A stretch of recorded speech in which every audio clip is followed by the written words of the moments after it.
guys, ito po ako. Naglalaro po tayo ng Roblox.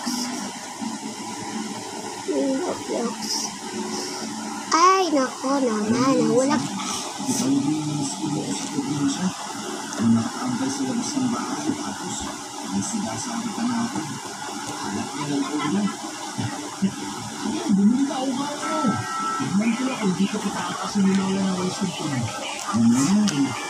di si Lola, kita mo yun. Ano na yan? Break me, get physic out.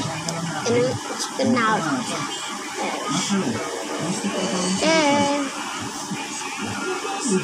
Ang patay pa rin yung nakakaharap ko. Di ko ba nakukulit sa mga patay? Wala na ito. Kamawin. So, walang nagtutroll guys. Ako naman magtutroll. Ayos naman. Mas 8 floor na yung ginagawa namin dito. Okay din naman kasari ko. Pero kapag kakatakas sa trabaho, nakakatalang paglalamayan. Hindi ako magbasag na kamag-anak ko. Nakakandaan mo eh. Walang nabibili pangalawang buwan sa palengke. Alam ko naman yun. Pero minsan talaga yan. Hindi na iiwasan yung aksidente kapag oras ng trabaho. Alam ko na ano. Wala naman. Hindi nakita tayo rin ako.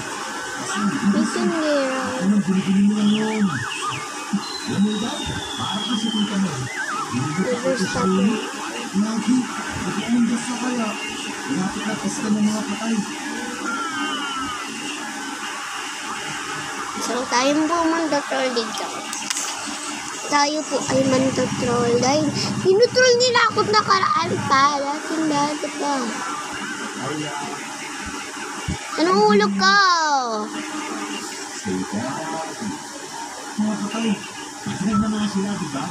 Parang ko naman kung babaan naman yun, pakatawag din ba? Hindi ko ba talagang naniniwala sa luto? Hindi. Is lang ang pinigil. Mas lalong hindi. Kaya mo pa ako naniniwala. Kaya masyadong nakatakutan kasi kung ano naman naniniwala ka. Nakakasya sila kasama. You attack him! Ay, nakikita sa akin. Kung hindi ka sa tayo sa mga pinaniniwala ka nila, natuto ka rin kasing katikon yung bibig mo. Para di kayo nagtatalo. Parang kasing kayo yung I go there. Ano ba ako yung son?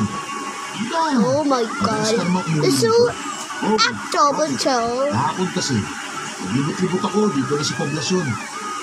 Alala mo yung madalas natin kuha ng bayabas ng high school pa tayo. What to say, bro? Oo. Pero dito, I'm not a trophy. At malalaki na yung mga bunga ng bayabas. Nakakatakot naman kasi abandon